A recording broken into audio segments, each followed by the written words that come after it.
Stoicism teaches that the truly wise man, the virtuous man, is someone who lives in alignment with nature. His only fear is failing in his moral duty. Pain, death, poverty, or any other hardship, none of these disturb him. What concerns him most is the possibility of disappointing himself, falling short of his potential as a complete human being. One of the greatest thinkers of Stoicism, Marcus Aurelius, captured this wisdom in his personal reflections, which have been immortalized in his work, Meditations. The notion of being a great person can be elusive, yet there are few individuals in history who have truly embodied that ideal more than Marcus.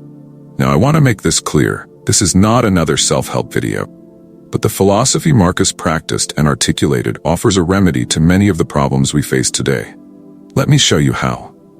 Marcus Aurelius ruled as Roman emperor from 161 AD to 180 AD, the last of the 5 good emperors, during an era known as the Pax Romana, or Roman peace.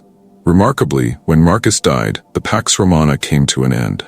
As emperor, Marcus was the most powerful man in the known world. After all, the Romans had little awareness of the lands beyond their empire, and to him, he was effectively the ruler of the earth. With this immense power, Marcus could have had anything his heart desired.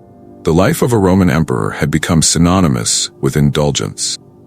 Throughout history, emperors indulged in every pleasure imaginable: money, wine, endless parties, and other desires with no limitations. It was almost expected that someone in his position would succumb to the temptations that came with the role. Any indulgence, any vice, was available to Marcus Aurelius, and nothing could stand in his way. But despite having the means to pursue every possible pleasure, Marcus Aurelius made a conscious choice to live a life of virtue. And it wasn't just a one-time decision, it was a daily commitment. For 19 years, throughout his reign, Marcus made this decision repeatedly. Day after day, he stood by his moral code and resisted the overwhelming temptations around him. This is what makes Marcus Aurelius truly remarkable. Just imagine, could you, given nearly 2 decades of unlimited power, consistently choose to live virtuously? Could you look at the endless opportunities to indulge knowing that there would be no consequences, and still say no? It's hard to fathom. I know that I wouldn't be able to hold myself to such high standards, yet Marcus Aurelius did, time and time again.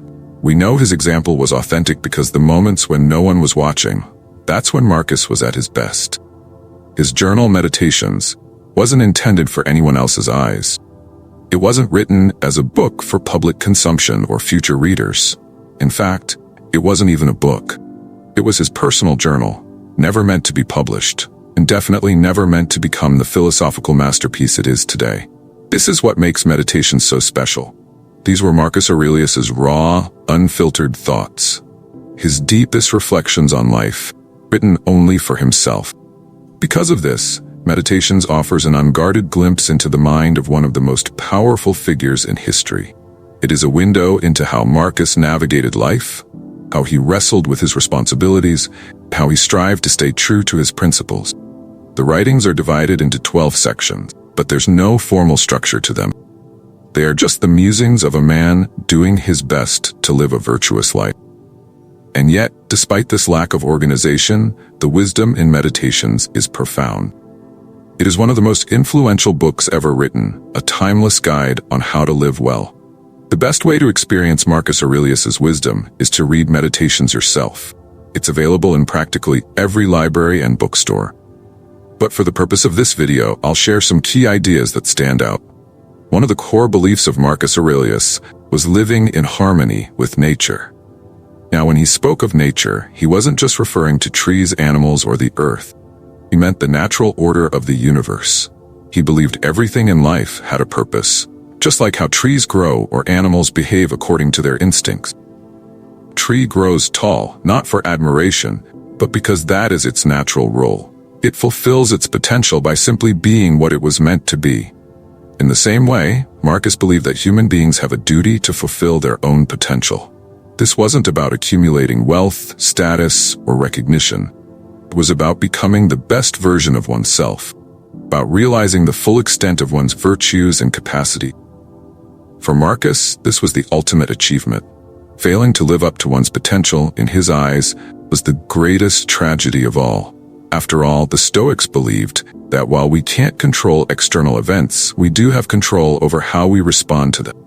A great person, according to Marcus, faces life's challenges with resilience and fortitude, never wavering from their commitment to living virtuously. That is our duty as human beings, to rise to the occasion, no matter what obstacles we face. As emperor, Marcus had to deal with the full spectrum of human nature, including those who were selfish, immoral, or simply ignorant. He knew it was unrealistic to expect a world free of these people. Asking for a life without encountering bad actors would be like asking for a rose without thorns. It's not possible. Marcus understood that some people do wrong simply out of ignorance, not malice. And while you can try to help or guide them, sometimes it's just not within your power to change them. In those cases, Marcus believed the best course of action was to look inward and recognize your own faults. He often reminded himself that he wasn't perfect either. Who was he to judge others when he too, on any given day, he could be the one acting out of ignorance. So instead of passing judgment, Marcus chose to embrace understanding, acknowledging that people's actions are often shaped by circumstances we may never fully grasp. Another cornerstone of Marcus's philosophy was his belief that we are all here to serve each other.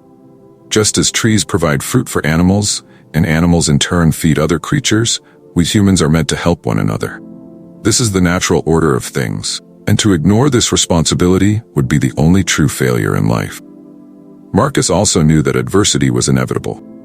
Life is full of challenges, and to wish for a life free from hardship is a waste of time. Instead, Marcus urged himself to prepare for these challenges, to embrace them when they came, and to face them with courage. He believed that difficult circumstances were opportunities for growth. Instead of complaining or feeling sorry for yourself, Marcus said, be grateful for the chance to prove your strength. Adversity is not something to fear, it's something to overcome. Marcus also had a unique perspective on wealth and material possessions. He was one of the richest men in the world, but he didn't see his wealth as something to cherish. Instead, he warned himself not to get too attached to his possessions. He valued the things he had, but he knew that they didn't define him. Wealth, according to Marcus, wasn't inherently bad, but it was dangerous to let it cloud your judgment, corrupt your soul. The true measure of a person wasn't in what they owned, but in how they lived. Finally, Marcus spent a great deal of time contemplating death. To him, death wasn't something to fear. It was simply another part of nature's order.